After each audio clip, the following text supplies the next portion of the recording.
start. Chers collègues, Colleagues, welcome to meeting number 14 of the Standing Committee on Foreign Affairs and International Development. The motion adopted on January 31st, the committee is meeting on its study of vaccine equity and intellectual property rights. Comme d'habitude, As always, interpretation is available through the globe icon at the bottom of your screen. And for members participating in person, keep in mind the Board of Internal Economy's guidelines for mask use and health protocols. I'd like to take the opportunity to remind all participants that screenshots or taking photos of your screen is not permitted. Avant de prendre la parole, s'il vous plaît, attendez que Before speaking, please wait until I recognize you by name, and when speaking, please speak slowly and clearly. When you are not speaking, your mic should be on mute. A reminder that all comments by members and witnesses should be addressed through the chair. Colleagues, I would like to now welcome our first panel of witnesses before the committee and thank them for agreeing to spend time with us this morning. As usual, what I will do when you have 30 seconds remaining in your testimony or questioning time, I will signal you with this yellow piece of paper, so please do keep an eye on your screens.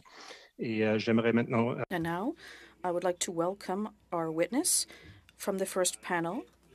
With us this morning, we have France Isabelle Loangwa, Executive Director of Amnesty International Canada Francophone. Diana Sarosi, Director, Policy and Campaigns, and Brittany Lambert, Women's Rights Policy and Advocacy Specialist. You'll each have 5 minutes for your opening statements. And I propose that we start with Ms. Langlois. You have 5 minutes to speak for your opening remarks. Thank you. Good morning and thank you. Ladies and gentlemen, good morning and thank you for this invitation. Amnesty International, as a human rights organization, has intervened from the very beginning of the pandemic to call for unwavering international solidarity from all states, including Canada. For more than 2 years, we have been calling, along with many others, for vaccine equity and temporary lifting of patents at the WTO.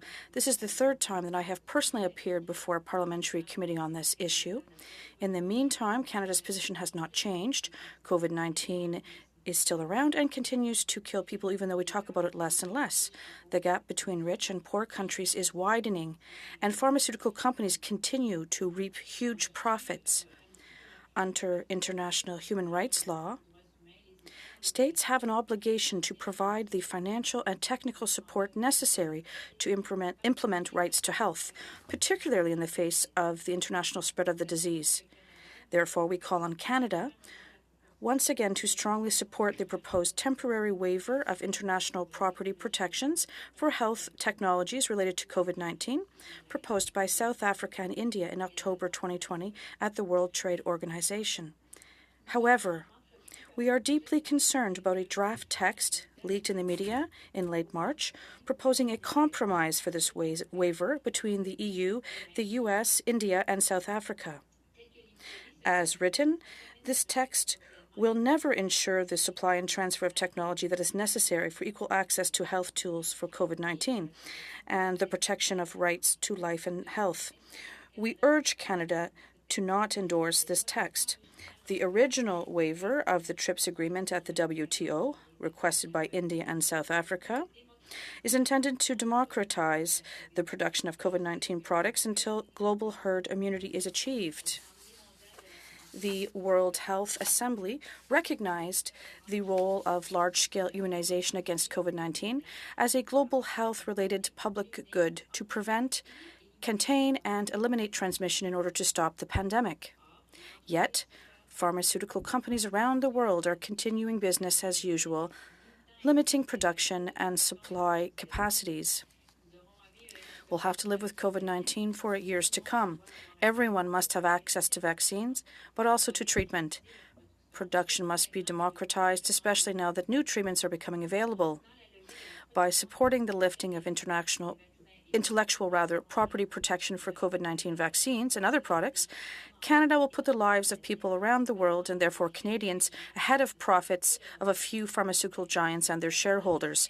The only way to end this pandemic is to end it globally, and the only way to end it globally is to put people before profit. The international human rights standards to which Canada adheres and international trade regulations are clear that intellectual property protection must never come at the expense of public health. The COVID-19 crisis is also a human rights crisis. It cannot be overcome without a real commitment to one of the Sustainable Development Goals, naming leaving no one behind. Based on this premise that no one is safe until everyone is safe, Canada has an opportunity today to make a decision that can help achieve this goal. Amnesty reiterates its call for the Canadian government to support a waiver that is not limited to vaccines alone, but excludes all necessary medical technologies, that is not limited to certain countries, but also allows those who can afford it to contribute to production, and that does not postpone further discussions on other waivers for 6 months or more.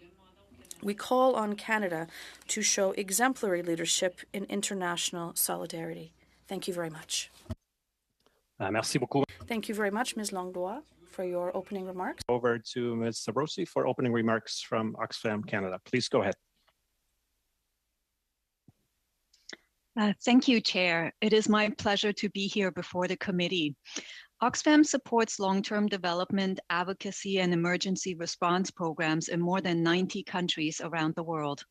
The low and lower middle income countries we work in have suffered tremendously from the pandemic. COVID-19 has shattered the world's weakest economies, destroying the livelihoods and making global hunger skyrocket. In 2021, 163 million people were pushed into poverty because of the pandemic. These same countries have struggled to access vaccines. In 2021, more than 80% of all vaccines went to G20 countries, while less than 1% reached low-income countries. Vaccine inequality has prolonged the pandemic, and poor countries have paid the price of vaccine inequality in economic terms and in lives. For every life lost to COVID-19 in a rich country, 4 were lost in the lower and middle-income countries. Globally, 4.7 million children have lost a parent or caregiver to the virus, a staggering 4 children every minute. COVAX was supposed to deliver 2 billion doses to low and middle income nations by the end of 2021, but only delivered less than half of that because of slow donations from wealthy countries, including Canada, and delivery delays from vaccine makers. People in low and middle income countries should not have to rely on the charitable goodwill of rich nations and pharmaceutical corporations to fulfill their right to protection from COVID-19. That is why Oxfam has supported the calls for a TRIPS waiver. The TRIPS waiver proposal put forth by India and South Africa in October 2020 and backed by over 100 nations was a powerful message from developing countries that they needed relief in this pandemic. By giving more companies the legal ability to reproduce COVID-19 vaccines and drugs, a waiver could help to increase supplies and pave the way for a more equitable distribution of life-saving technologies. For 18 months, the European Union and other rich countries chose to block the TRIPS waiver and the path to an early exit from this pandemic, defending the interests of pharmaceutical monopolies. Large pharmaceutical companies have been the biggest winners in this pandemic. It is tragic that our global economy has proven better at creating new vaccine billionaires than at vaccinating the billions of people who need protection from this cruel disease. A few weeks ago, a document was published proposing a compromise agreement on the TRIPS waiver, negotiated by the US, the EU, South Africa, and India. With exception to the EU, these countries have not officially endorsed the compromise proposal. It is positive that the EU has finally come to the table and acknowledged that intellectual property rules and pharmaceutical monopolies are a barrier to vaccinating the world. However, in our view, the document is only a very small step forward. The current text is narrow in scope and has considerable limitations. It does not cover COVID tests or treatments. It only covers patents and not other intellectual property barriers. It narrows geographical scope, excluding countries with significant manufacturing capacity. And it creates new onerous barriers for countries seeking to issue a compulsory license rather than ease current rules. Adopting this text without addressing its flaws would set a negative precedent and stand in the way of the world's ability to respond collectively to future pandemics. We hope that Canada will work collaboratively at the World Trade Organization to urgently remedy the limitations in the proposed text. We would also like to see Canada accelerate its delivery of surplus doses and scale up international assistance funding to support developing countries with the devastating economic fallout from the pandemic. COVID-19's economic, social, educational, and health impacts on women and girls have been particularly staggering. In 24 months, the pandemic has set back the goal of achieving gender parity by a whole generation. COVID-19 is a transnational challenge, but our collective response so far has been short-sighted, inequitable, and nationalistic. It is time to change course. The world has waited long enough. Thank you again for the opportunity to appear here today on behalf of Oxfam. Mr. Rossi, thank you so much for your opening remarks. And colleagues, we will go into round one now. Looking at the clock, we've had a bit of a late start. I think we only have time for this first round. And I would encourage colleagues in the Conservative and Liberal Party to share their slot if they wish to do so. Their 6-minute allocations. Leading us off will be Mr. Genuis, please, for 6 minutes. Thank you, Mr. Chair. Thank you so much to the witnesses. Could you just clearly put on record what you understand to be the government's position? Because I think maybe sometimes the government, maybe I'll just leave it there. What's your understanding of what the government's position is right now and what we are advocating for?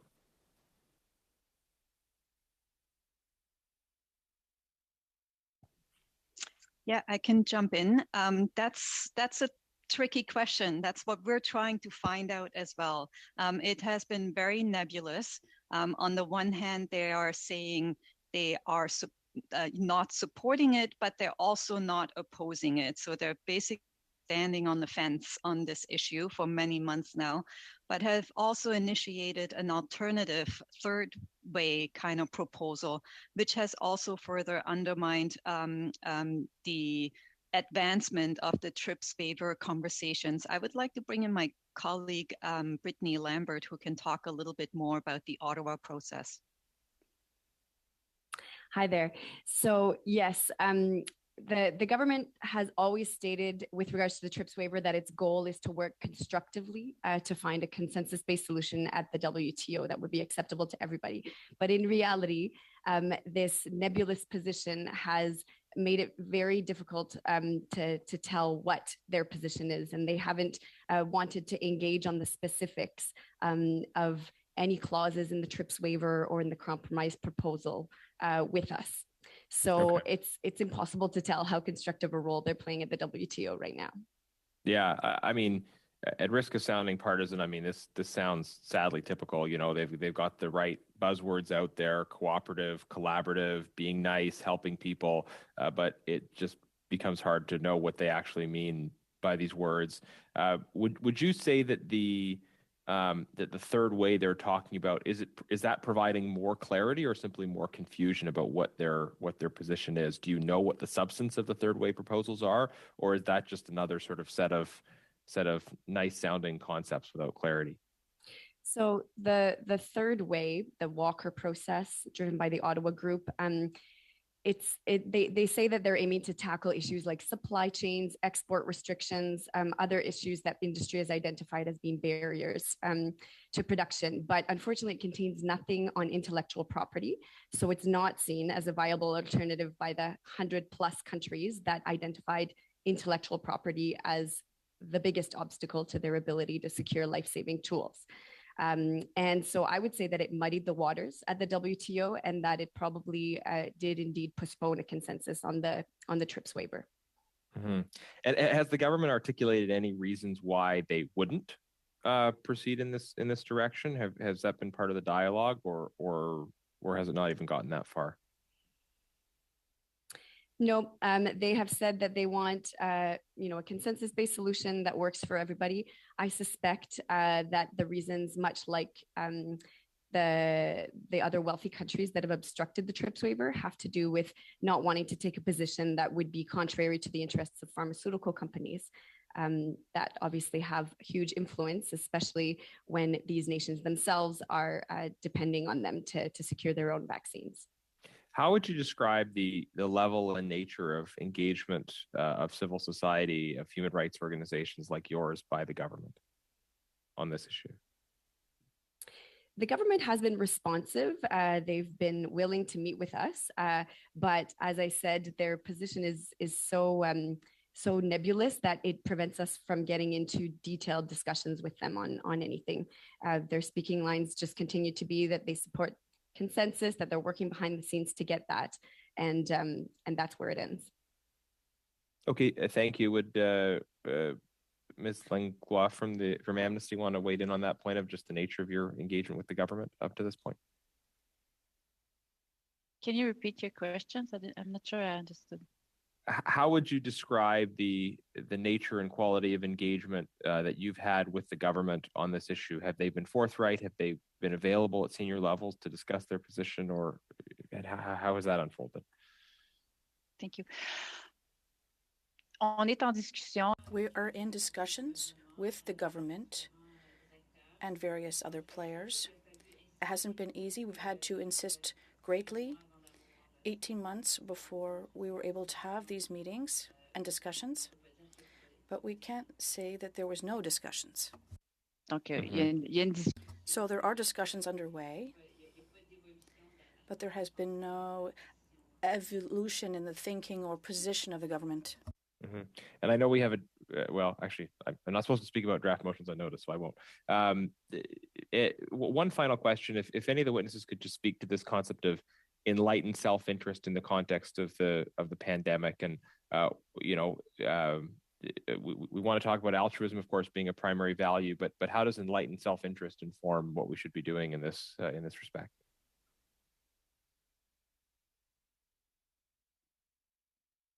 The question is to me? To anyone who wants to take it. But, en fait, I can repeat what was already said. We have been in a pandemic for more than 2 years now. And for more than 2 years, there has been dithering in the negotiations. What we're asking the government is to take a real leadership position that is constructive and to ensure that things move forward and that there is really a lifting of the patents and democratization of technologies and treatments to fight COVID-19 across the world, so that there's vaccine equity and equity for all technologies, particularly in terms of new medications that are being developed that will soon be available. Merci beaucoup. Thank you very much. Thank you, Madame Langlois. We'll go to Dr. Fry, please, for 6 minutes.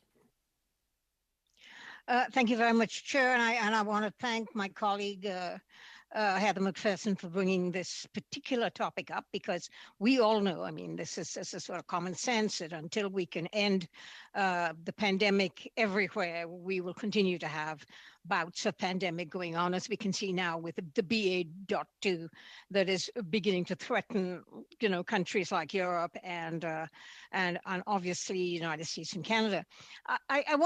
So I think this is an important issue, but we've talked about vaccines. I think the question that I have is, do any of you know or understand what Canada is doing with regard to testing, with regard to diagnostics, and with regard to culture, which is, I think, an important thing, cultural issues regarding vaccine uptake in some countries? I can speak to that. So through the ACT Accelerator, there are several arms. And so I'm happy to see that Canada is not only focusing on vaccines, but also through the other arms on diagnostics, treatment, et cetera. That being said, this TRIPS waiver compromise proposal is quite worrisome in terms of access to treatments and tests. One of the most glaring flaws, I would say, of this proposal is that it would apply only to vaccines, which may have been useful 18 months ago, but the context has now changed, and we're no longer in a situation of vaccine scarcity.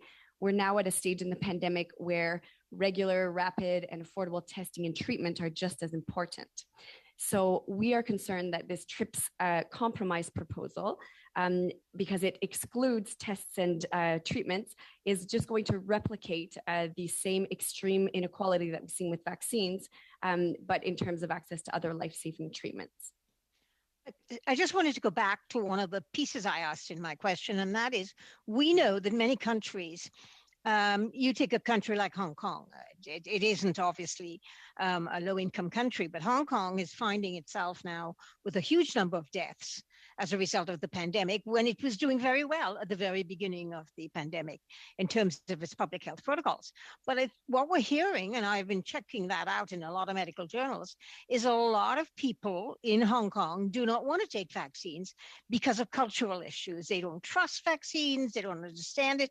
There are all kinds of reasons that many countries don't want to take vaccines, or the uptake is low. What do you think one can do about that? Mm-hmm. What's a good strategy to deal with cultural issues? I mean, you cannot, make people do something if they don't want to. But is there a creative way to get people to take up vaccines? What are the ways to do that? Mm-hmm. I mean, certainly campaigns to combat misinformation are key, and vaccine hesitancy is an issue, and it is everywhere. That being said, I would say two things. I would say low supply to many places has bred hesitancy. Here it's very mainstream. Everybody gets the vaccine. Everybody talks about it. The government can credibly campaign to increase uptake because it actually has vaccines to offer people. So I think that has that explains, not necessarily in Hong Kong, I don't know that situation, but this may explain some of the hesitancy that we've seen in places like Africa. And then there are other complex social factors that drive hesitancy for some communities. A history of colonial medical vaccine research abuse, et cetera. And you have no creative answers to help us to overcome some of those problems. I mean, here in Canada, we see vaccine hesitancy, and I think that is in a country like Canada and in a country like Hong Kong, which is a well-educated enough country, we still see this sort of cultural barrier. But I just want to move on again. As you know, the Ottawa Group has been covering the trade and health issues, and what role do you think that this group can play and has played in leading the discussion at the WTO for the 32 other members of the group, in terms of, as you said, vaccines are the only one covered in the TRIPS. How about introducing issues like the treatment and testing, etc.? What role do you think the Ottawa Group can play and should play? Anyone? I don't know the ins and outs of the Ottawa Group and everything that they're doing, but I hope that they can play a constructive role. I just think it's important that it not be construed as an alternative to the TRIPS waiver, because the IP barriers that developing countries have been raising are clearly important to them, and the Ottawa Group doesn't include anything to that effect. No, and I think the thing about the TRIPS waiver is that, I mean, Canada doesn't have any skin in this game necessarily, because Canada is not a pharmaceutical country. It doesn't deliver huge pharmaceuticals. We have to get ours from other people. So and Europe is a big vaccine producer, and the United States it produces some vaccines. But my own question still comes down to, how do we get uptake? It's one thing, to take a horse to water, but you got to make it drink, right? And so the question for me is, how do we get uptake in countries that are low income and middle income, but that are hesitant? And I know that religious reasons play a huge role in people taking vaccines or accepting vaccines. And in other countries, sort of cultural issues are a big one. I want to go back to that, because for me, that is a big stumbling block. TRIPS waiver notwithstanding, and Canada playing a role in that, I think I agree with you on that one. But I think the issue for me is, you could do whatever you would if people aren't going to take vaccines. How do we find a way around this? Education is a long-term thing. You just don't tell people, oh, no, please trust us. We think this is important for you.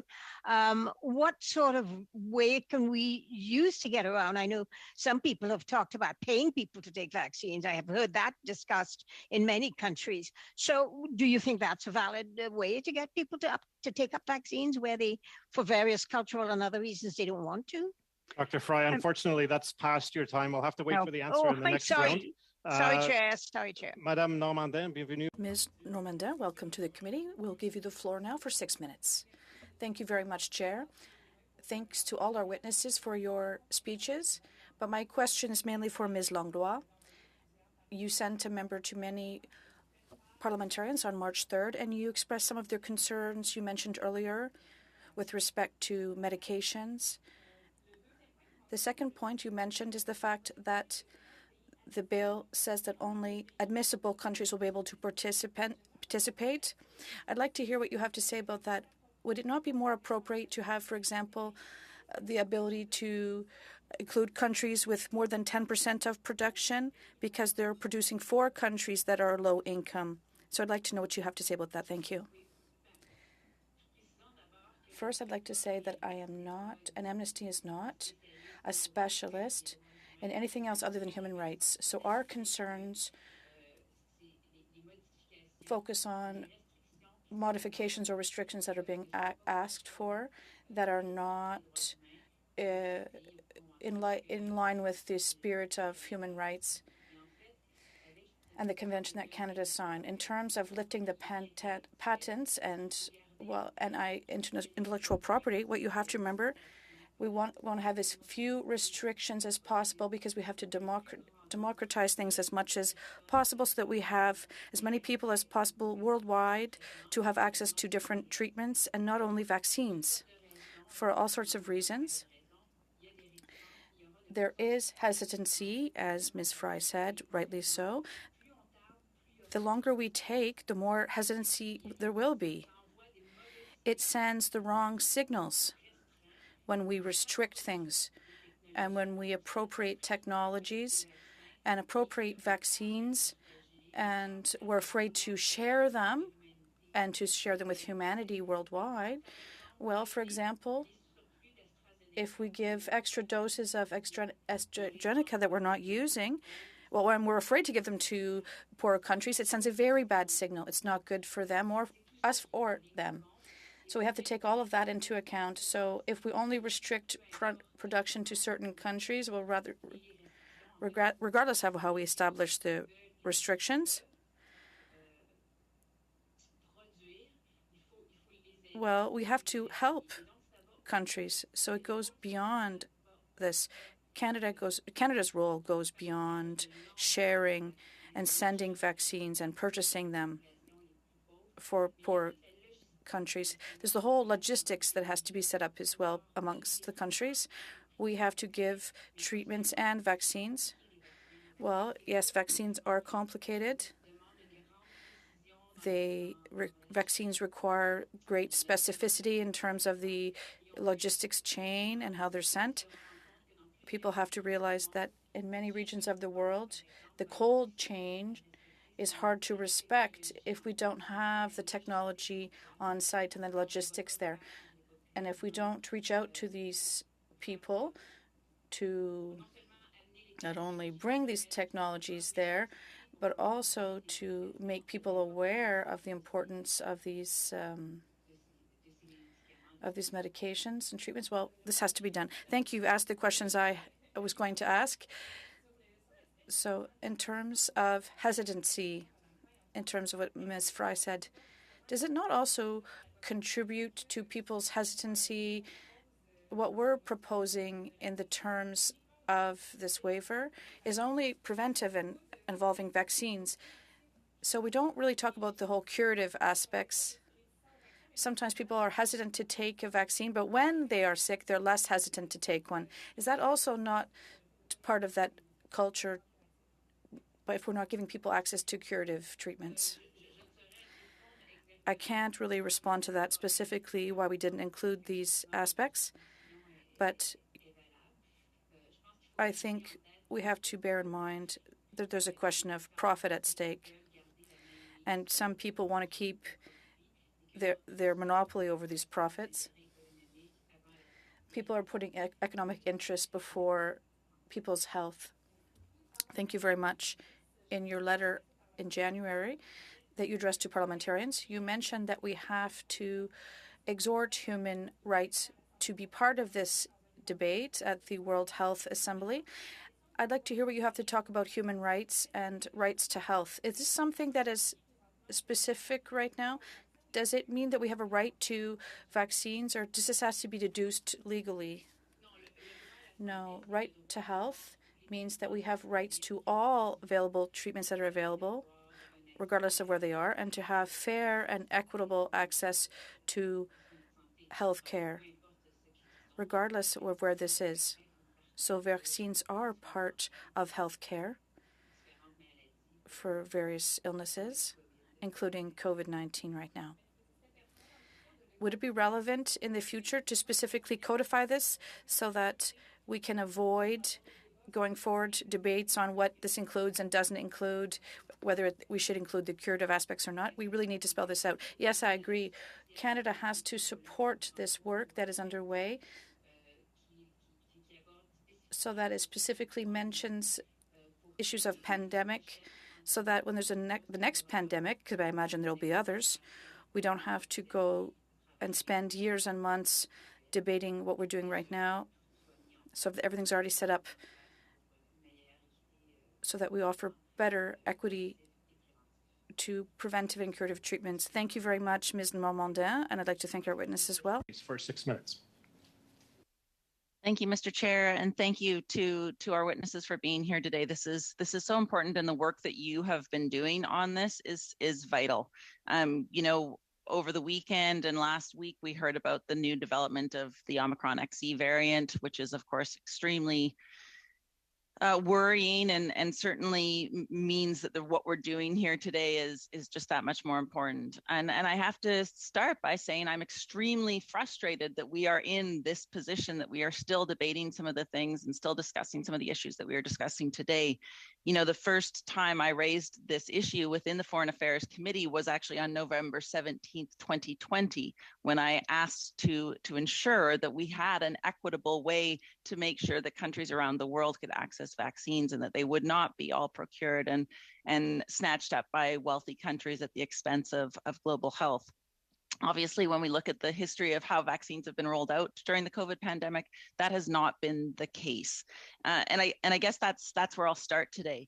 You know, some of my colleagues have already brought up the idea that the pharmaceutical companies have been given the power to determine who gets a vaccine and who doesn't. And of course, when you leave a corporation whose reason for being is profit, in charge of rolling out life-saving vaccines, you are not going to have an equitable rollout. You know, we know that the profits that Pfizer, BioNTech, and Moderna have made are around $34 billion within 2021, despite the fact that they received $8 billion in public funding. Perhaps I'd ask our colleagues from Oxfam to comment first, but you know, if you could give us a little bit more insight on what it means when we give that power to corporations, when we give corporations the power to determine who is able to be vaccinated, who is able to access vaccines, rather than treat this as a public health thing that is determined in a more equitable way.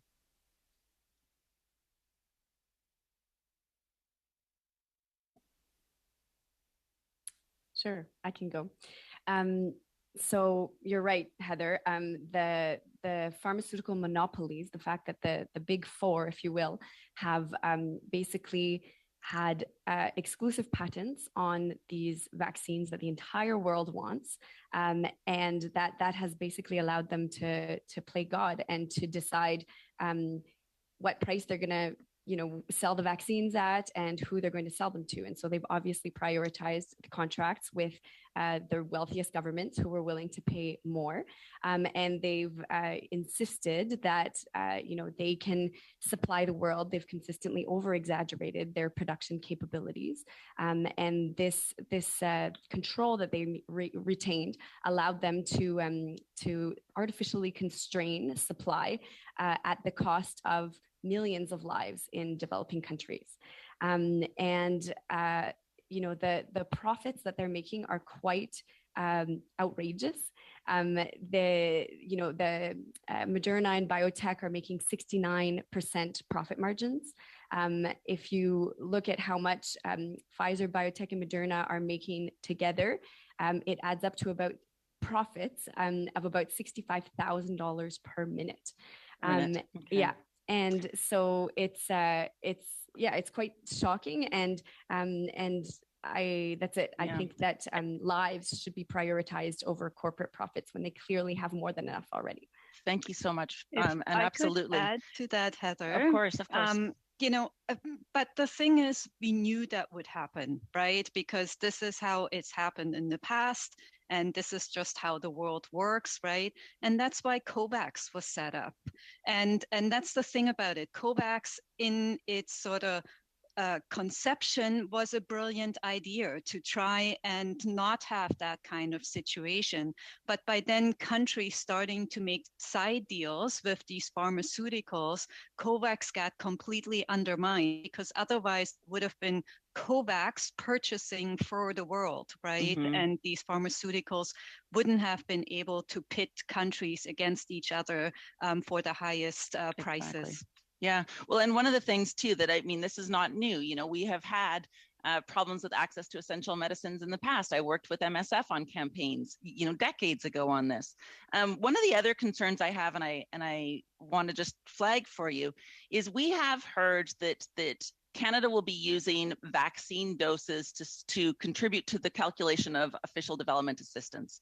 Now, considering the impacts on women and girls that COVID has had, considering the food shortage that we're seeing around the world right now, the impacts on our ability to deliver on the feminist international assistance policy, what are the impacts of us using those vaccines as part of our ODA? How will that impact Canada's ability to play a meaningful role in the world with regards to humanitarian and development assistance? Yeah, clearly with this pandemic and then all the other crises that the world is facing, climate, the economic repercussions of the pandemic, conflict, global displacement, we need ODA to go up to be able to support the world with the long-term fallouts of this pandemic. And so I would strongly urge the government to ensure that any great if it can get credit for its vaccine donations, but it needs to increase ODA proportionately then, because vaccine inequality has prolonged the pandemic. It's reversed some of the fragile women's rights gains that we were making thanks to wonderful investments like those of the feminist international assistance policy. And in that sense, I would say that vaccine inequity has actually threatened or is threatening the ambitions and the achievements of the feminist international assistance policy. So it's in Canadian interest, if we don't want to see this wonderful work that we've done and invested in go to waste, to make sure that we increase international assistance policy, international assistance rates to compensate for what's happening and the extra money that we're needing to spend on vaccines. Thank you, Ms. McPherson. Thank you. Thank you very much, colleagues. I'm going to correct myself. We do have time for a brief second round, albeit compressed. I would propose that we do 3-minute and 1.5-minute rotations. That way we'll sneak in just past 12 o'clock, I believe. And if that's okay with colleagues, leading us off will be Mr. Morantz for 3 minutes. Please go ahead. Thank you, Mr. Chair. Given my limited time, I want to focus on the Medicago vaccine company and its production of the Covifenz vaccine. And I think I'll direct my question to Oxfam, as the representative did mention concerns about Canada being able to meet its COVAX obligations. That's, I think, Ms. Sarosi. As you may be aware, the Government of Canada provided a $173 million SIF grant to Medicago to produce a made-in-Canada vaccine that was intended for a number of purposes. One was to enable Canada to meet its COVAX obligations. This was confirmed by Minister Sajjan in media articles. It was denied by the Public Service when I questioned the Public Service about this in the last meeting about vaccine equity.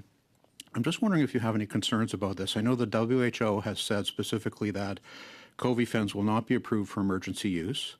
And in fact, they said, they went so far as to say this is a fundamental and irreconcilable conflict between the tobacco industry's interests and the public policy's interests. Why did they say that? They said that because Philip Morris, which is a tobacco company, owns roughly a 1/3 stake in Medicago. I wonder if you could comment on that situation.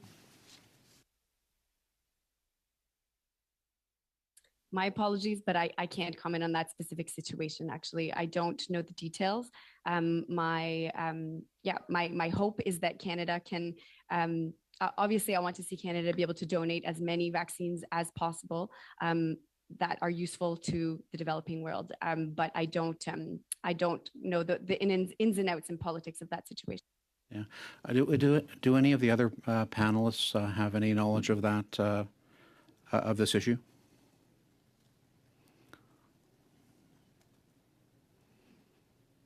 No?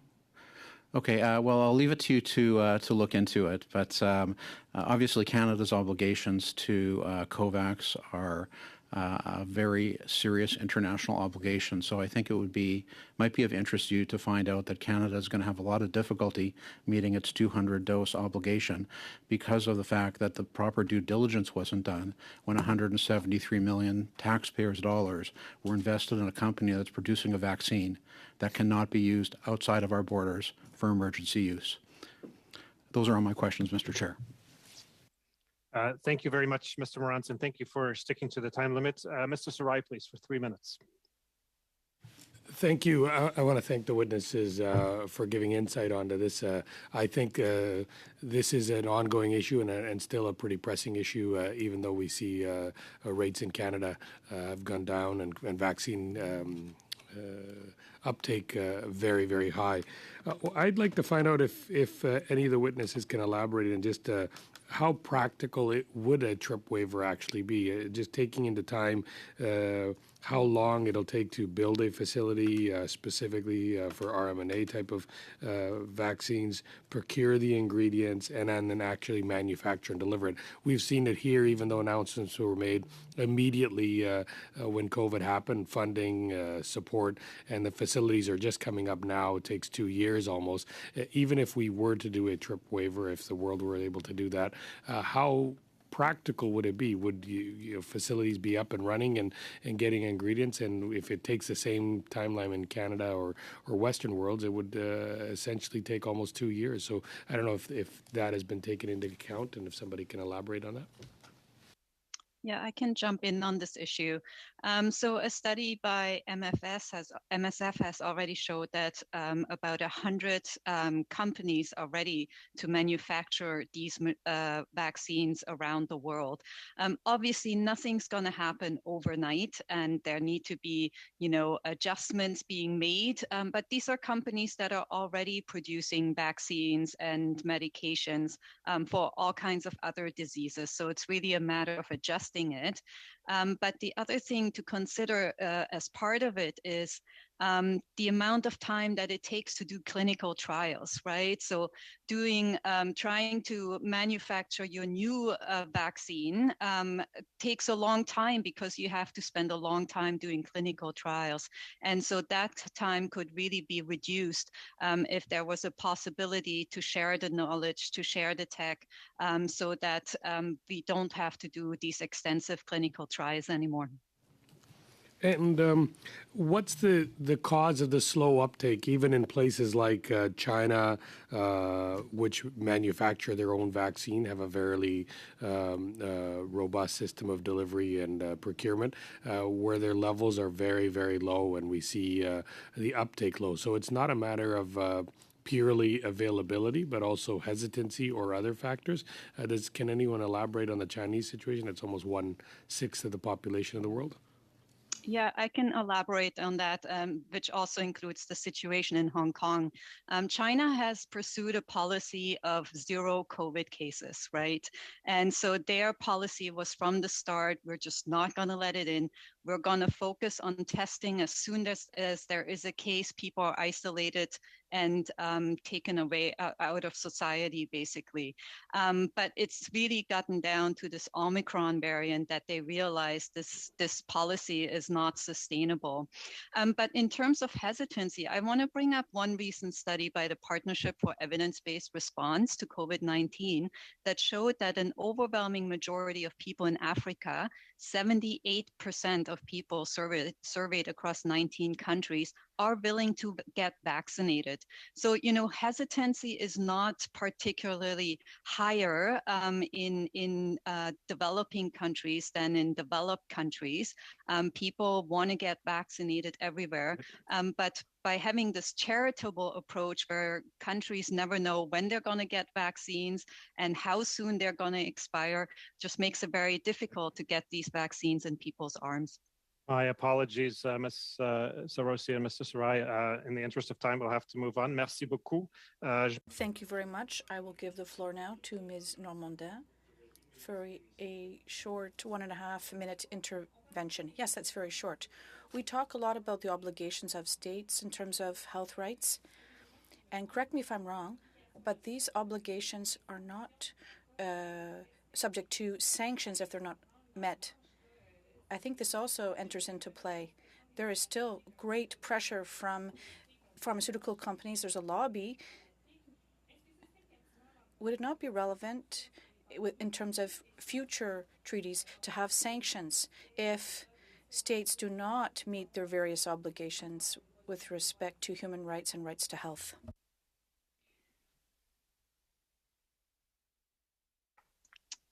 C'est une bonne question. That's a very good question that you ask. Usually, international obligations generally do not involve sanctions.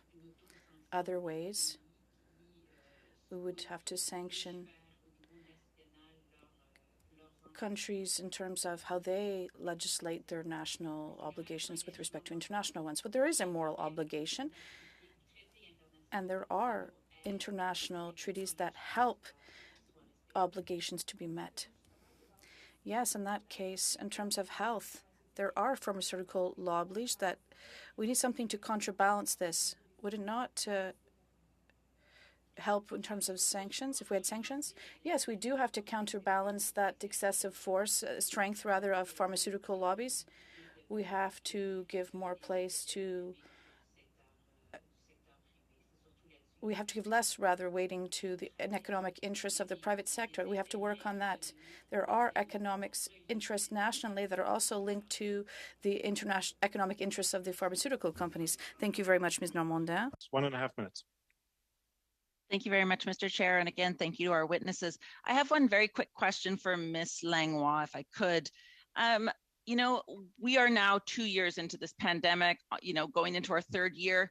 Can you give me what you believe, please be blunt, the primary reason you believe the Canadian government has not acted on the TRIPS waiver, has vacillated and sort of sat on the fence for the last 2 years? Can you give me the primary reason for that, please?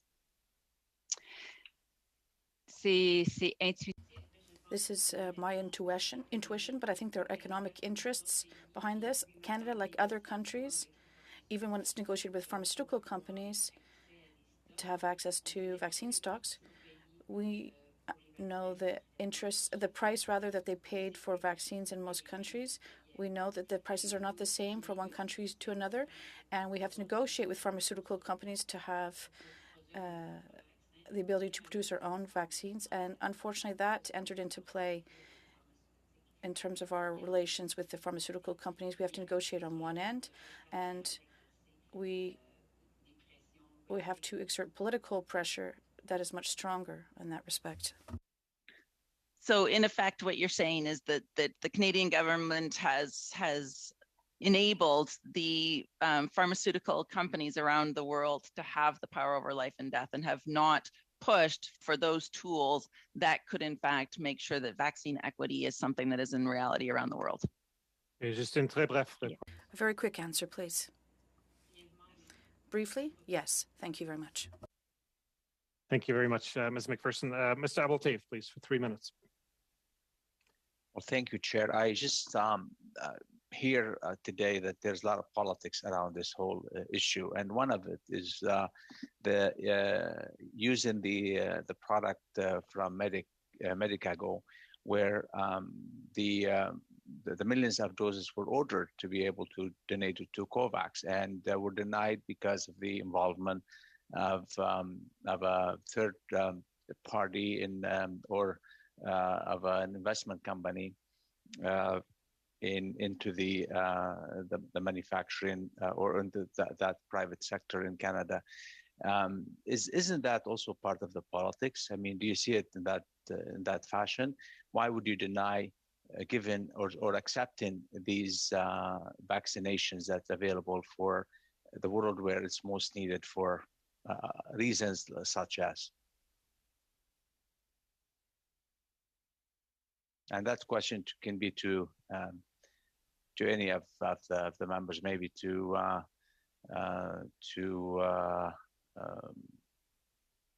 any one of you who feels the Oxfam, for example.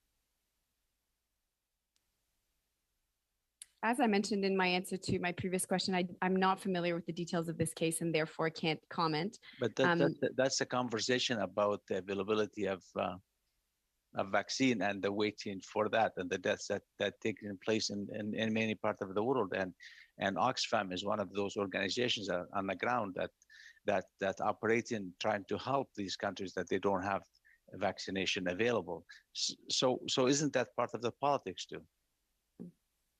It sounds like it may be, but I don't know the entire situation. But for sure, we're watching the types of vaccines that Canada is donating. I know that so far they have been there's been more AstraZeneca, and that is causing some challenges. A lot of countries, they're having difficulty placing them because a lot of countries don't want them now that evidence has emerged showing that mRNA vaccines are more effective against Omicron in particular.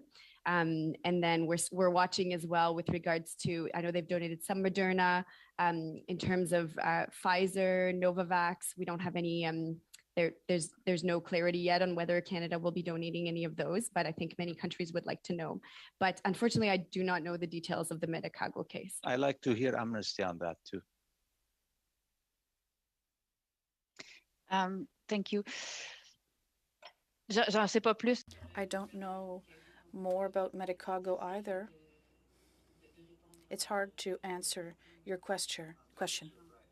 Really surprised for both of you guys. Both companies or organization cannot answer that question, and you're fighting for vaccinations, and you're fighting for these people that are less fortunate there, and you don't know the answer to that. So thanks. I'll stop right here. Mr. Sarai, thank you very much. And our final intervention in this round with this panel goes back to Mr. Sarai for 3 minutes. Go ahead, please. Thank you. Can I get some clarity as to the numbers? I think some of the numbers of how much Canada has donated might be outdated that you have. My understanding, it's over close to 100 million doses that we've given through COVAX. Can any of the witnesses maybe check that and speak to the record to that? I believe it's more than 200 million doses that were promised by Canada, and to date only 14 or 15 million have actually been made available. À ce rythme-là, At that pace, it will take a long time. It's a bit complicated because Canada is also the 200 million commitment is a commitment to donate the equivalent of 200 million doses. So that includes actual doses, but it also includes money to buy doses through COVAX. But in terms of their actual surplus doses, right now they've donated less than 15 million, as my colleague from Amnesty said. So these are doses that they had in excess of what Canada needs and that they've sent to other countries. And is COVAX not purchasing through, because obviously there was the two streams. There was the excess that Canada would give, and that's obviously based on what excess you have. The second part was in terms of financial that COVAX would procure or buy or purchase and supply. Has that been slow because of the money coming into COVAX has been slow, or has that been because their supply agreements are not as robust or as strong as the other countries that have had them?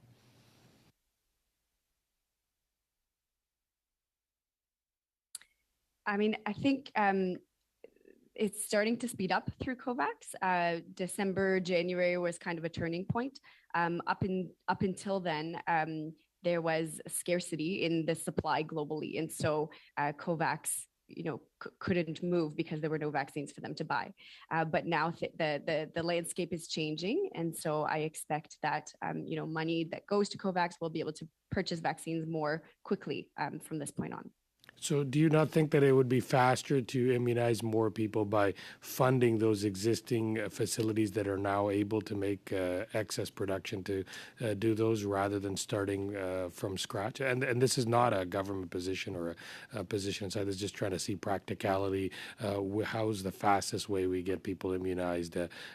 Would it not make sense to now just focus on that and make sure that COVAX has enough financial resources to procure those vaccines and give them to those that are lacking them right now? I mean, one thing that I would point out in response to that is we have no control over what those companies charge for vaccines, right? So now it's this price. By next year, it could be double the amount. So by keeping sort of the pharma monopolies in power also undermines our ability possibly in the future to be able to purchase through COVAX because prices keep going higher.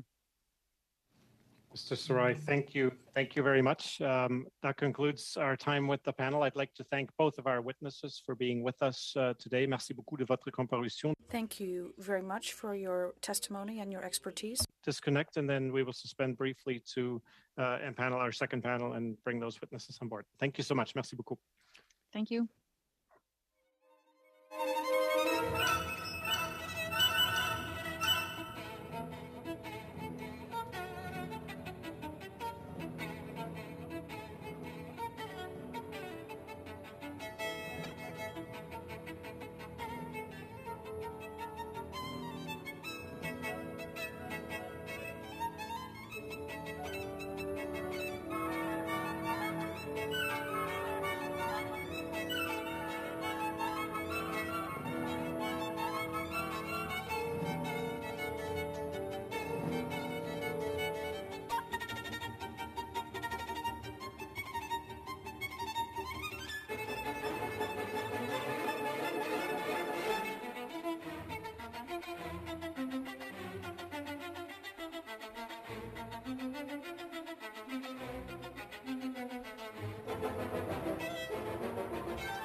Just a very brief point of housekeeping before I introduce you. We have, in some cases, very tight time allocations. I'm going to signal you with this piece of paper when you have 30 seconds remaining in questioning or testimony time, just a bit of a flag.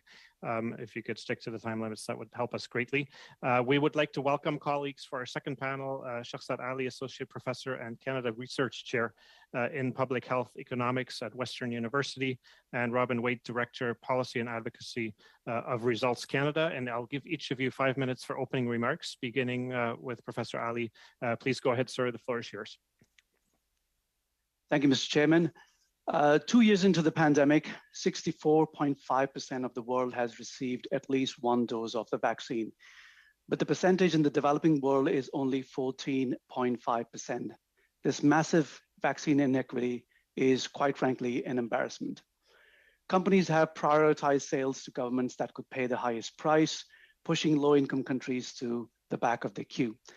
As a result, 70% of the doses produced by Moderna, Pfizer, and BioNTech are going to wealthy nations, resulting in massive vaccine inequities. I think that we still have an opportunity to correct course, and I will discuss two areas where Canada can play an important role. The first is the issue of licensing and IP waivers. As we know, IP is protected under WTO's TRIPS agreement. There are several arguments for supporting IP waivers during the pandemic. First, much of the technology used to develop the vaccine is funded through public money. For example, Moderna received $2.5 billion and Pfizer received close to $2 billion from the US government alone. Second, the current capacity of patent holding companies and those that produce ingredients is not sufficient to get the world vaccinated in the short run. We need to pool global resources, but IPs are in direct conflict with this goal.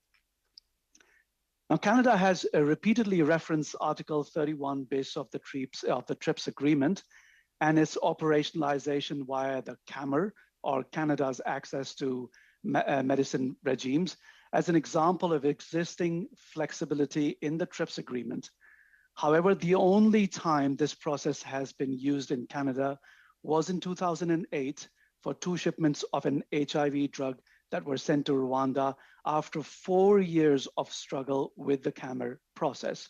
After this, Apotek, the manufacturer, decided not to go through the process again. CAMR, as it currently exists, is not fulfilling its purpose. A more comprehensive and global approach is the quadrilateral TRIPS waiver initiative, which is spearheaded by India and South Africa. Some WTO members, including Canada, have pushed back on this, arguing that existing flexibilities are sufficient, but these flexibilities operate on country by country and product by product basis and are not sufficient at all given the scale of the pandemic.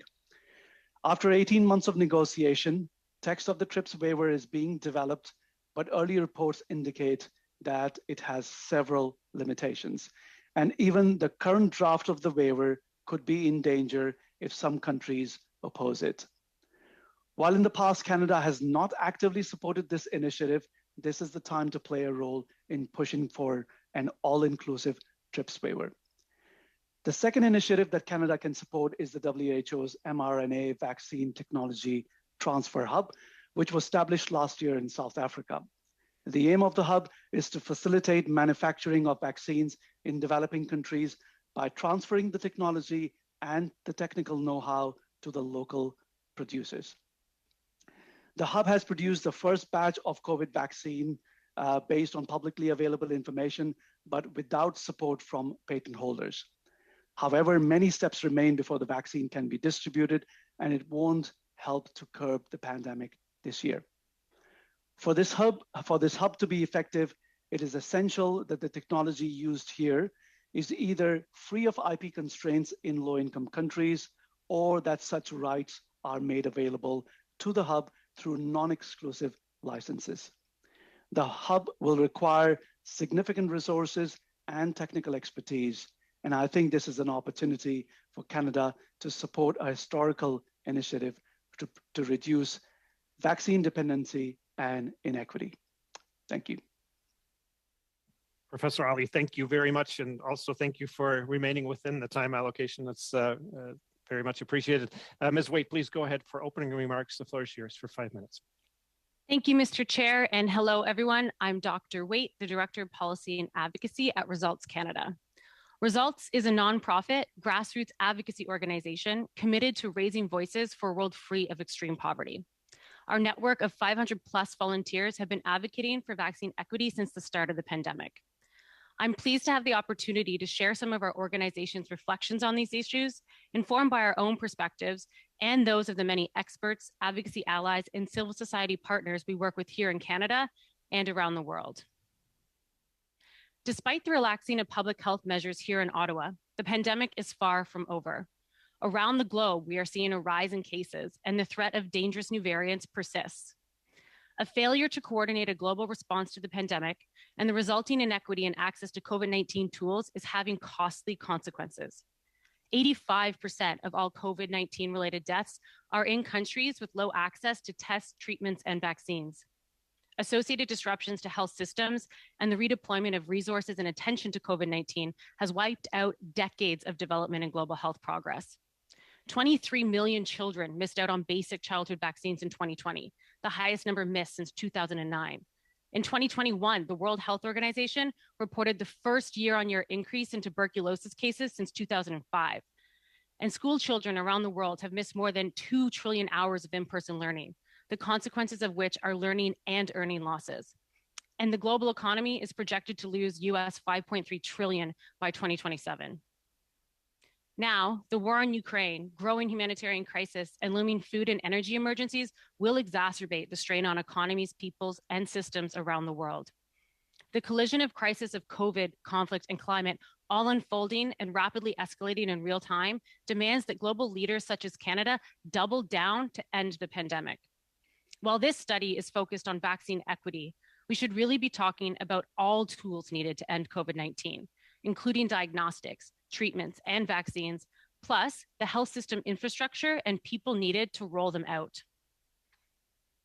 While Canada has performed well in the interest of vaccine equity in some respects, for example, it was one of the first countries to invest a fair share in the ACT Accelerator, it is lagging in comparison to its G7 and G20 peers in other areas, the TRIPS waiver issue being one. Canada should step up and explicitly embrace the temporary removal of World Trade Organization protected and enforced intellectual property rights on all COVID-19 tools, as well as actively engage WTO members to get any compromise proposal right. It's a must for an equitable response to COVID-19, for the world's ability to respond collectively and quickly to future pandemics, for the protection of public funds and interests of people over profits, and for global health solidarity. When high-income countries such as Canada fail to stand with less advanced economies, commitments to decolonization become mere rhetoric. Our government often acknowledges that global challenges demand global solutions, yet Canada's international assistance envelope is woefully low. Since 1970, the UN target set under Canadian leadership has called for advanced economies to invest 0.7% of their gross national income in development assistance. Canada's levels of spending reached a near all-time low of just 0.27% of GNI in 2019, well below the rich country average. With the onset of the pandemic, this downward trend was thankfully reversed. And moving forward, sustained increases must become the new norm, starting with getting Canada's IEE to $9 billion in budget 2022. This is critically important to continue to respond directly to the pandemic, mitigate its knock-on effects to recover globally, and prepare for future threats. The community has suggestions for how Canada could target resources to high-impact solutions. Results wants to see Canada continue to invest its fair share in the ACT Accelerator and its implementing partners like the Coalition for Epidemic Preparedness Innovations, the Global Fund to fight AIDS, tuberculosis, and malaria, and FIND, the Global Alliance for Diagnostics. There is no escaping that the world needs repairing, and it is everyone's job to educate people and raise public awareness about global solutions to global problems. Results Canada volunteers from across the country are doing a stellar job of it. They care about vaccine equity. They are committed to taking action and want you and the government of Canada to rise to the challenge of the modern day with the level of ambition and global mindedness required. That means increasing investments in international assistance, squeezing all the impact possible out of each dollar, spending political capital to build political will, and a whole of government approach committed to international cooperation. Thank you, Mr. Chair. Dr. Wade, thank you so much for your opening remarks. We will go to round one. These are 6-minute allocations for members of the committee, and leading us off will be Mr. Chung. Please go ahead. Mr. Chair, I'll defer to Mr. Garnett Genuis if he wants to take this round. Absolutely. Yeah, thanks. Definitely. Thank you. Sure. Thank you so much, Mr. Chair, and thank you to the witnesses for your presentation. And I'm going to focus most of my questions on the topic of the study, of course. But Dr. Waite, could you just quickly speak to how the situation in Ukraine in terms of concerns about food shortages and how that might impact global health more broadly? We're hearing a lot of concerns about the global food supply and the possible implications. Yeah, of course. So COVID-19 has reminded us that diseases know no borders and that nobody's safe until everyone is safe. We live in a globalized world. Our economies are globalized. Our food production is globalized. And we know that people living in Ukraine are being very catastrophically impacted right now by the war, and they're fleeing the country. So their fleeing is of concern for their direct health and also the global health security and stability of the world. We know that another conflict and a collision of crises is going to put increased demand on constrained budgets. So that's significantly concerning. So more resources going to COVID and Ukraine means less resources going other ways unless we increase that international assistance envelope, as I spoke about earlier. Mm-hmm. Now, could you or other of our witnesses address the question of distribution of unused AstraZeneca doses? This is something that has come up previously. We're talking about vaccine hesitancy, but we're talking about that in a context where a vaccine that is not I don't know if I'm using quite the right language, but maybe not recommended for Canadians, or it's approved, but it's, there are other things that are preferentially recommended, and we're distributing doses. So how does that impact perception of vaccine safety, perception of Canada's role in all this, and what are your recommendations around AstraZeneca doses?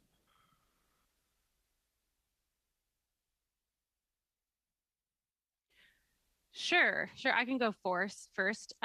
So Results Canada has been loosely engaged and supported in the advocacy around dose donations. We haven't been out in front leading. One reason being that we're quite disappointed that we're in the situation of a charity approach to getting vaccines around the world in the first place. And I would say, with AstraZeneca, they came online fast, early, and got out the door early. But now where we're seeing we're not using AstraZeneca in Canada, that definitely does impact the demand for AstraZeneca in other countries around the world. And we're already seeing that AstraZeneca is not necessarily preferred as a product in COVAX recipient countries. So happy to see that Moderna and hopefully Pfizer are going to come online from Canada soon, but that definitely does impact perceptions of vaccines. I know that we have been talking a lot about vaccine hesitancy, but I do want to also caution too much of a siloed focus on that. The head of the CDC said not too long ago that vaccine apartheid, not vaccine hesitancy, is contributing to prolonging of the COVID-19 pandemic. So we should be careful with what we're focusing on. And I'd love to talk about it maybe a little bit later, but vaccine hesitancy also ultimately has to do with trust and an erosion of trust. We're seeing massive erosions of trust around the world, particularly in government institutions and leaders. So building that trust is absolutely critical to getting uptake of medical products like vaccines. Okay, thank you. And I'd like to hear from all of our witnesses, in particular, just on what your engagement has been like in terms of directly with the government and what they have said about the TRIPS waiver. I think it came out in the first panel that there is there's a lot of nice words being said by the government, but still a lack of a sense of what they're actually doing or planning to do here, a couple of years into the process. So tell us a bit about your engagement directly with the government and your understanding of their position and the things they've been saying to you.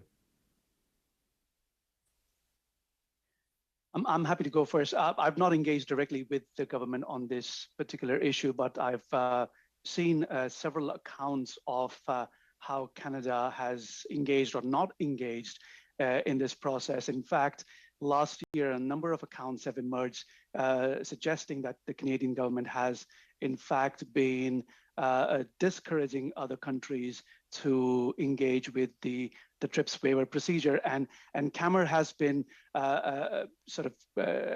shown as a mechanism that is an alternative to a TRIPS waiver, which, as I said in my presentation, is not really the approach to take. The other thing I would like to add is a recent experience with BioLease has been full of frustration. Just getting a drug on Schedule 1 of the Patent Act takes several months. And I think sorry, I'm almost out of time. I just want to get you to clarify one thing you said, which was it sounds like you're saying that the government might be advocating against the TRIPS waiver behind the scenes. You have some reason to believe that. Is that correct? Just a very brief answer, please. There have been lots of suggestions to conclude in that direction. Okay, thank you. Thank you. Thank you, Mr. Genuis. Madame Badayan, please, for 6 minutes.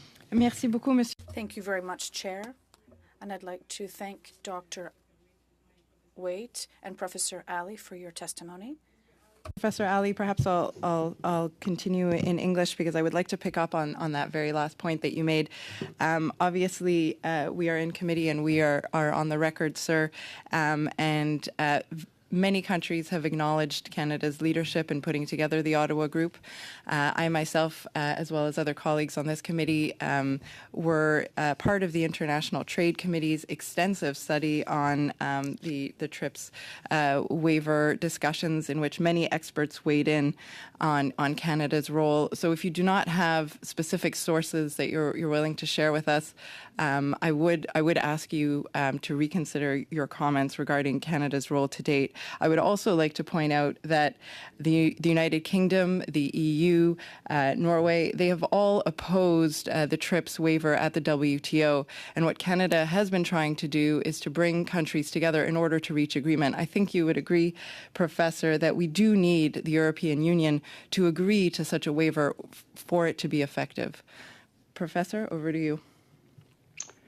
No, I agree. I think U.S. and European unions are much bigger players than some of the other countries, and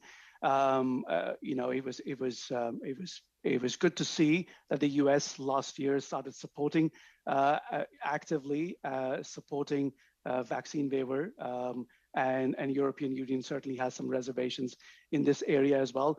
I think while Canada certainly has provided support in different ways. If we look at the documents that have come out, I think that leadership is something that we really need to see from Canada.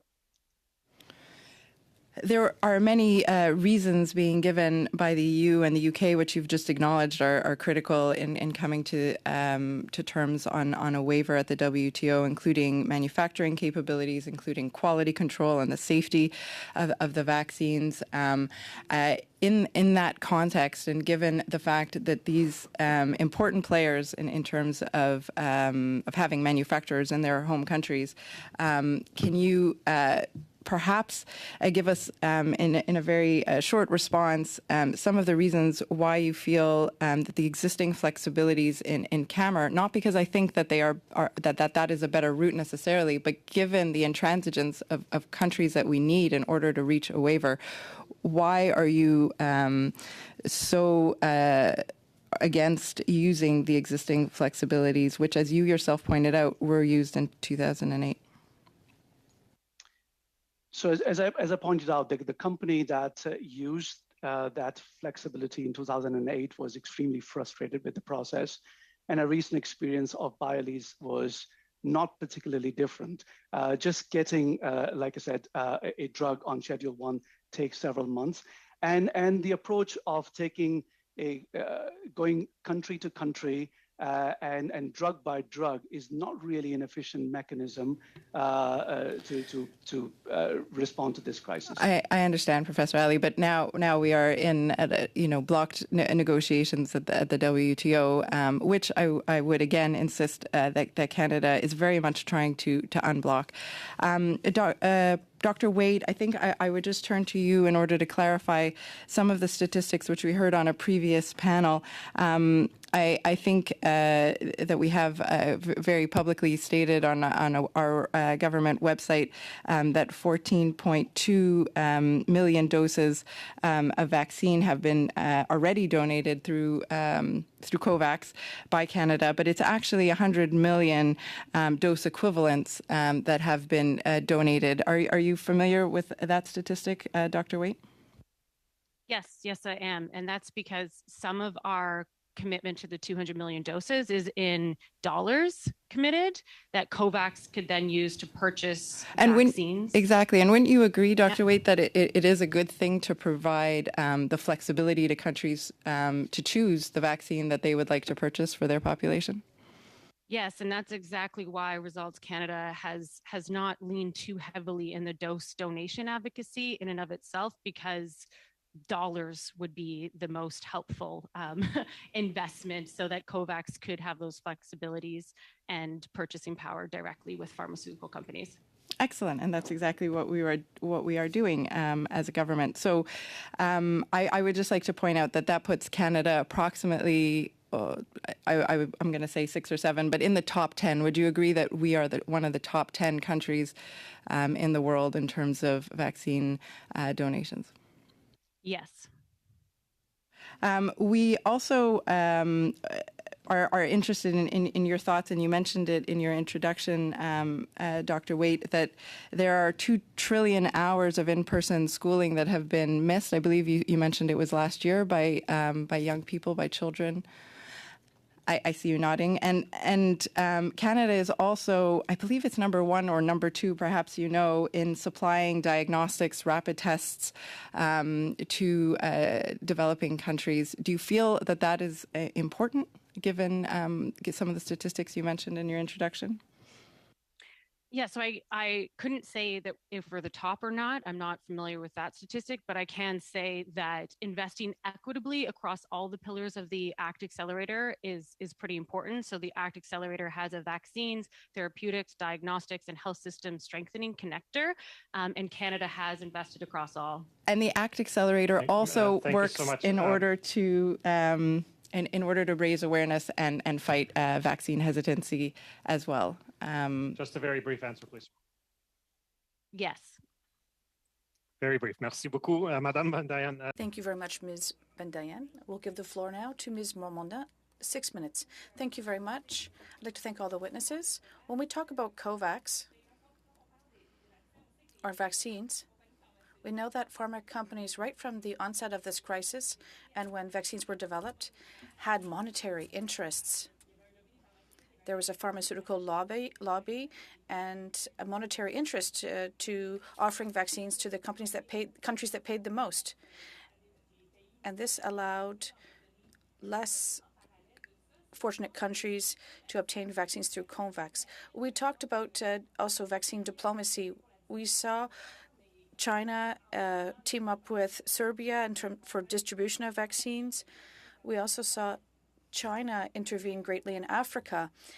I would like to know if, in your opinion, COVAX and that type of vaccine diplomacy are in confrontation, or are they helping each other? Should COVAX also not help to temper that type of vaccine diplomacy, or should it help it? For example, when China decides to provide doses to countries on its own accord.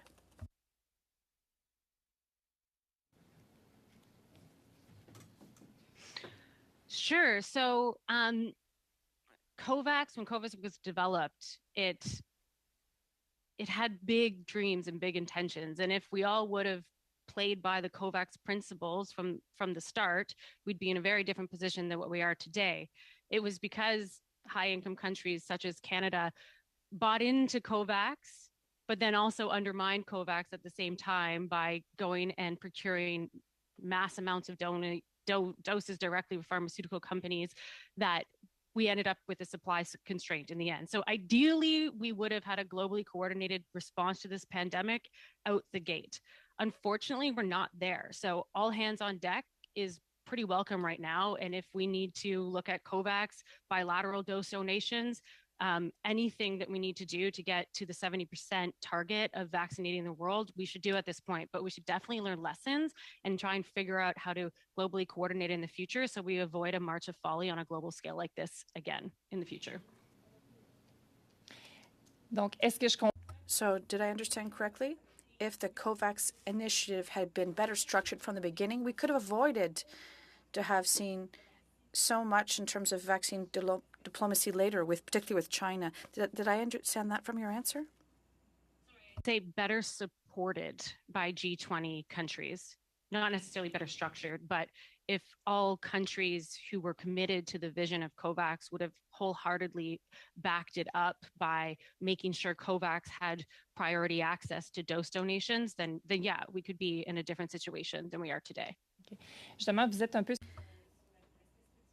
you're talking about the structural aspects and the support by G20 countries. What it was missing most in COVAX for it to be really functioning properly?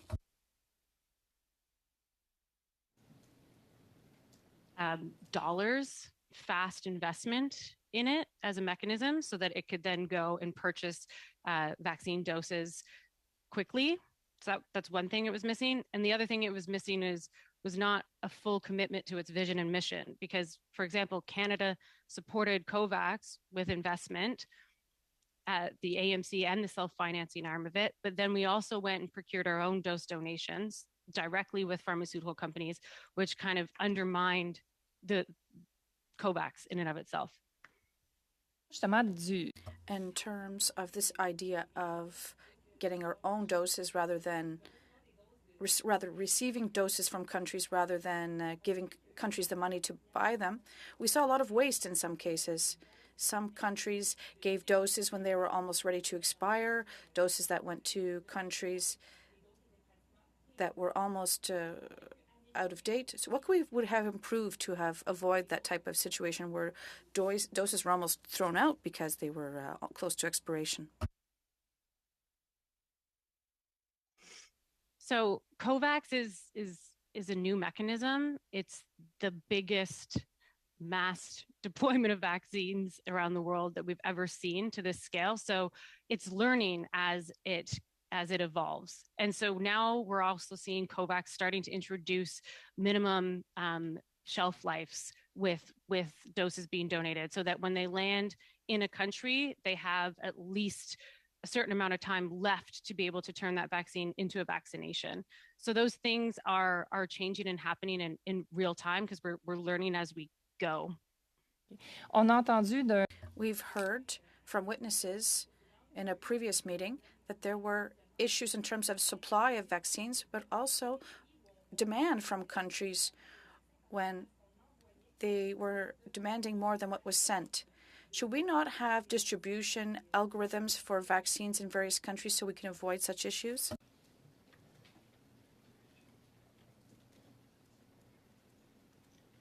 I'm not sure we need very complicated distribution algorithms. I think there is significant demand in most countries. I think Dr. Bates probably said earlier, or one of the earlier speakers said, there is vaccine demand is significantly high. Vaccine hesitancy, as it has been presented in the Western world, is low. So I think it's that willingness. And if we are kind of only, or not only, but if we are considering donating surplus or doses that are close to expiry in some occasions, only in some occasions I should emphasize, then that does not send a good message to the world out there. Merci beaucoup. Merci, Madame. Thank you very much, and thank you, Ms. Normandin, and I'd like to thank our witnesses. For 6 minutes. Thank you very much, Mr. Chair, and thank you to the witnesses for joining us today for this important study. You know, of course, as a member of the opposition, my role is to look at the government's response, you know, to try to find ways to improve that response, certainly going forward.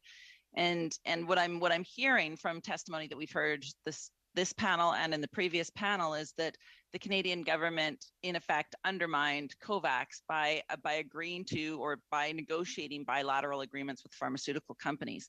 But in addition, the Canadian government also failed to secure that intellectual property protection through the TRIPS waiver so that other countries could produce their own vaccines. And then, of course, the final piece of this is that we are seeing that the Canadian government has a system on our Canadian access to medicines regime that does not work, that has not worked in the past, and is certainly not up to the task of working right now. I've heard from organizations who have said that the websites are down, the phones don't, nothing in that entire process is working.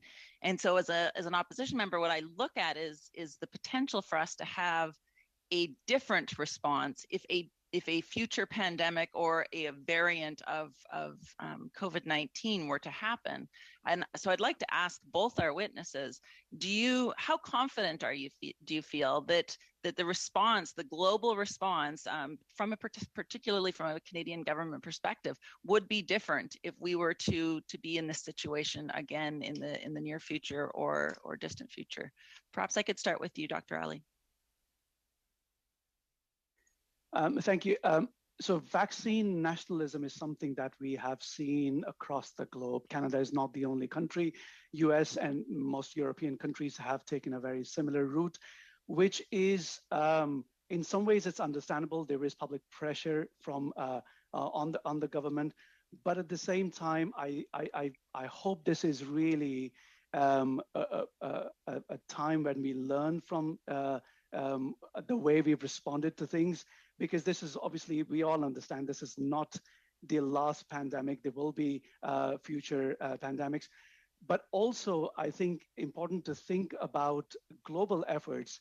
Currently, our thinking has been primarily driven by donations, by finding different mechanisms within our system to allow manufacturing of vaccines here and then sending them abroad. I think, and I particularly applaud WHO's mRNA hub, which I think is an excellent mechanism to produce and propagate capacity within developing countries. And I think this is where Canada should take a lead and really stand with WHO, because obviously these things will continue to happen. And this, I think, is a historical moment where we really should contribute. Thank you. Dr. Waite? Thank you for your question. Yes, I would hope that we would do things differently, because I have faith in the government of Canada, humanity, and multilateral institutions. So I'd hope that we would be learning the lessons from this experience and adapting and making changes needed. And I know that will happen because I'm seeing it happen in real time already. COVAX is learning in real time and adapting in real time. The global government of Canada is doing the same. The World Health Organization is doing the same. We're starting to do studies just like this to reflect on what worked, what didn't work, and what do we need to do to make sure that we are prepared for future threats that are inevitable. I agree with all of your oppositional remarks that you started this question off with, but I do want to say that Canada is leading in some respects too. We are one of only 4 countries covering the ancillary costs for every dose that we're donating through COVAX. We were one of the first G20s to invest our fair share in the ACT Accelerator.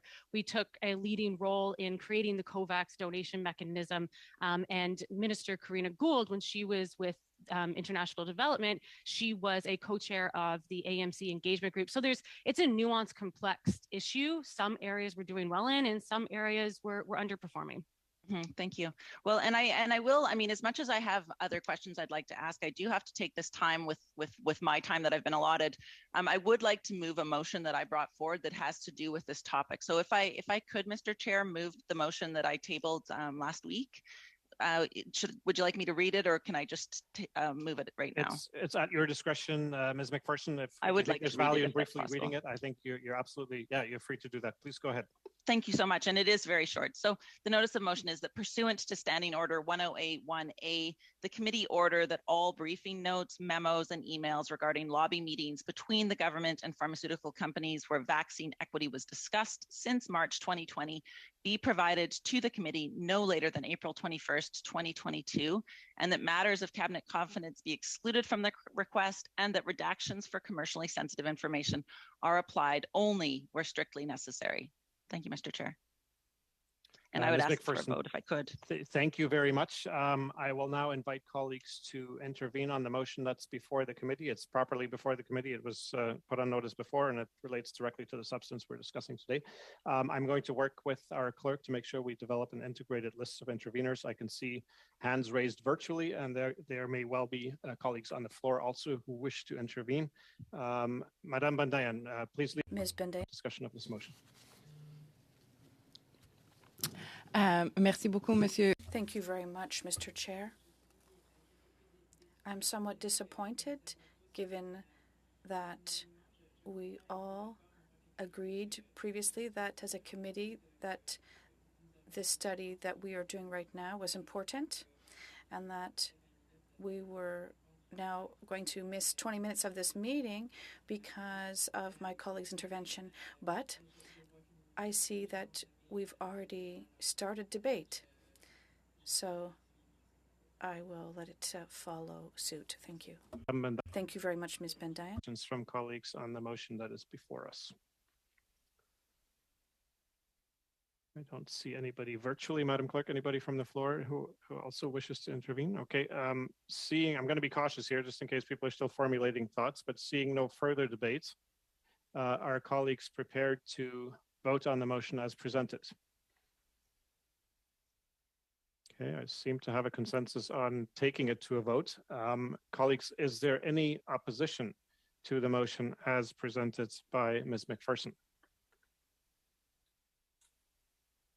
And Ms. McPherson, I do not see any opposition to the motion. So on that basis, I want to again be sure that I have both the reactions from the room and virtually. On that basis, Ms. McPherson, we have passed the motion unanimously and motion carries. Thank you so much. And I will cede the remainder of my time. I don't think there was much left anyway. Thank you very much. I think that has just about exhausted. Yeah, actually, we've gone a bit over, but thank you very much for that. We will now go into what I propose would be a very compressed second round of questions to the panel. And if colleagues are okay to do what we did last time, which is 3 minutes and 1.5 minutes, I would ask Mr. Genuis to please lead us off for 3 minutes. Well, thank you, Mr. Chair. I'm at a bit of a disadvantage being remotely in that if any of my Conservative colleagues do want to speak, maybe they can just message me in the appropriate chat. But I do have questions, so happy to use the time until sure, and it's I at hear your from another discretion on how colleague. to divide. You're very free to share the time as you wish. Sure. Yeah, I'll wait for those notifications. So, we were talking about a perception of different kinds of vaccines. I wonder if either of the witnesses could speak to kind of Chinese state vaccine diplomacy, how the vaccines that are manufactured in China are perceived, and kind of how that's affecting international coordination around access to vaccines and intellectual property when you have other actors with other strategic interests that are, in some sense, offering and saying they're offering vaccines, but either have other agendas or perhaps also the vaccines are not of the same level of efficacy.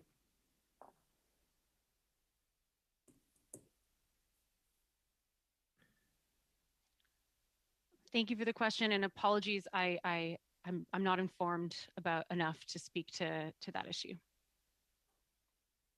Neither am I. I'm not in a good position to answer that question. Okay, no problem. We can follow that up maybe with some other witnesses. And Dr.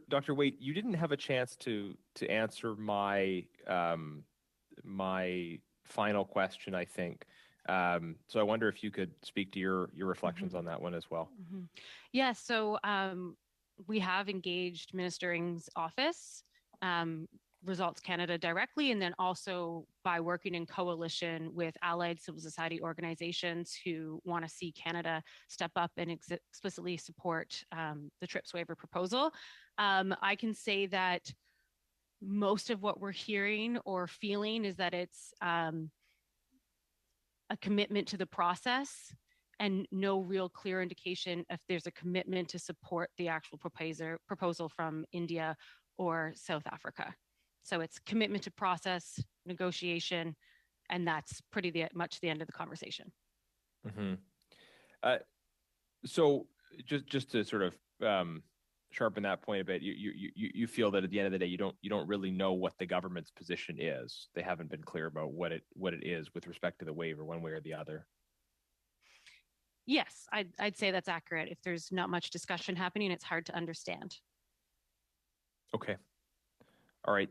Thank you. And then maybe just if there's time left, could you also just kind of clarify why the transfer of money as opposed to the transfer of vaccines is preferable? And just a super quick answer, please. It's about COVAX being able to use the resources how they most need to use those resources. And it's also about getting rid of as much friction in the process of getting vaccines into other countries as possible. When you start doing negotiations between the government of Canada, COVAX, and a pharmaceutical company, for example, there's a whole set of logistics that goes behind that is way more cumbersome than if we were investing dollars and giving it directly to COVAX. Thank you. Okay. Thank you very much, Mr. Genius. Mr. Isasi, please, for 3 minutes. Thank you, Mr. Chair, and thank you to our two witnesses today. Now, if I could start with Professor Ali. Professor Ali, in your remarks, you indicated that approximately 70% of vaccines distributed so far have been to advanced economies or wealthy countries. Given that there is such a shortfall, if things do not change, given that we're concerned about the scale of this challenge, and it's incumbent upon members of this committee to understand the dimensions of this, how long would it take before we could see sufficient production by the big pharmaceutical companies to cover all countries? Thank you. So a number of companies have recently made announcements that they will be developing new plants based in Africa. This whole process may take a year or longer, but I think we really have an opportunity here with the technology hub that has been established by WHO. They have the expertise. There is significant demand. There are local producers who are willing to make the vaccine, and they have produced initial doses. They obviously now need to go through clinical trials because this is not, they have used the sequence that was made available by Moderna, or it was available, say, same formula that Moderna is using, but without help from the industry. I think if we want to make an impact in the short run, in addition to COVAX, a significant major step will be to engage pharmaceutical industry and get them to help this hub, because the technology transfer in the short term is the real solution. I think that is the process that will speed things up a lot. And, you know, we need about 10 billion doses in low-income countries. From what I understand, COVAX has delivered about or committed about 1 billion doses. There is a massive gap, and to meet that gap by the end of this year, 70% coverage in low-income countries, it seems like an impossible task given the current mechanisms that we have. So to date, have any of these big vaccine companies contributed at all to the hub? Has there been any assistance? I'm not privy to that information. I don't know if Dr. Wade has anything to add here. That's a great question. Can I circle back, because we do have the information. I just, unfortunately, in my spread of notes, don't have it in my notes. So if I can circle back with that information, I'd love to, because our allies have done some analysis as to what pharmaceutical companies are good players in COVAX and what aren't such great players. Thank you ever so much, Dr. Waite. Thank you, Mr. Isasi. Merci. Thank you very much, Ms. Normandin. You now have a minute and a half. Thank you very much. In terms of vaccine coverage of 70% that we were hoping to reach in July 2022, we know that we won't reach this in some 100 countries. What we heard a lot is that we're at our 4th dose now in Canada, but we should have given these doses and given them to countries who did not achieve vaccine coverage. But I'd like to know, is it only a question of supply of vaccines, or are there other issues that are more complex in terms of distribution and vaccination? Is there not a combined issue? And we are not changing things in terms of supplies. We're just giving vaccines, but should we not also be on the ground and making sure that they're able to administer them? Yeah, so I can take that, and absolutely, it's not just about supply. We need vaccines to be turned into vaccinations, and that requires strong, resilient health systems and people equipped and ready to administer those vaccinations. So last year, I guess, at the beginning of the pandemic, supply was the big critical issue around getting the world vaccinated.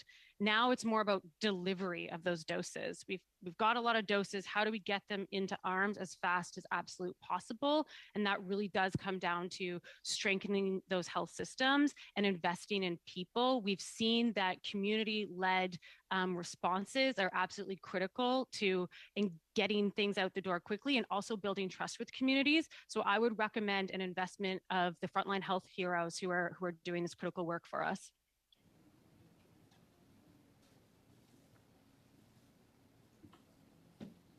Okay, c'est presque votre temps. Your time is almost up, Ms. Normandin. Do you have another question very quickly? I saw that I had no more time left, so I have no other questions to ask. Thank you. Ms. McPherson, please, for 1.5 minutes. Thank you, Mr. Chair. Thank you again to our witnesses. I was going to ask my last question of Dr. Ali, if I could, on CAMR. So you had spoken about how CAMR is not a process that is working right now, and I don't think that it should be it should be in the exclusion of other tools, but I would hope that you would agree that this is still a tool that we should be using. But I guess my question for you further to that is, right now, knowing where we are, knowing how long it has taken us to get to this point, knowing that the pandemic is not done around the world, what are the top 3 things you'd like to see the Canadian government do immediately to address vaccine equity? So in my view, the top 3 things, the first is support TRIPS waiver and take a very active role in that. Currently, I think we're waiting to see what the draft will look like. I think taking an active a leadership kind of role would be desirable. The second thing is supporting the WHO hub, which requires significant resources and technical expertise. And the third one is to look again at CAMR and see how we can make that process efficient.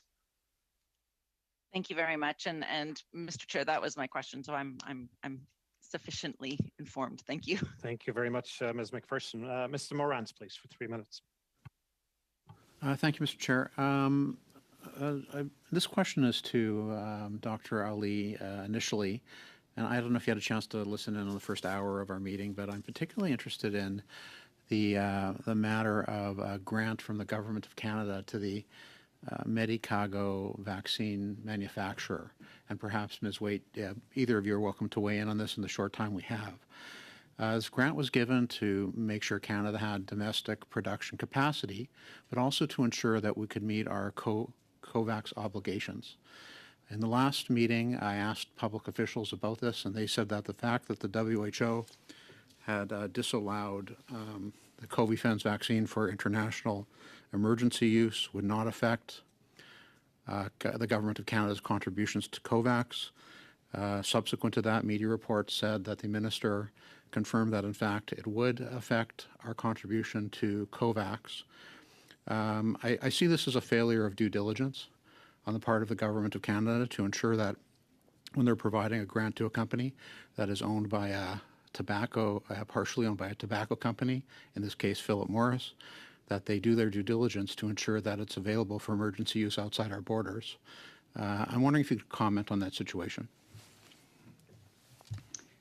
I can't comment on the specifics and how what process was followed, but I think we are in a crisis situation due to the pandemic globally.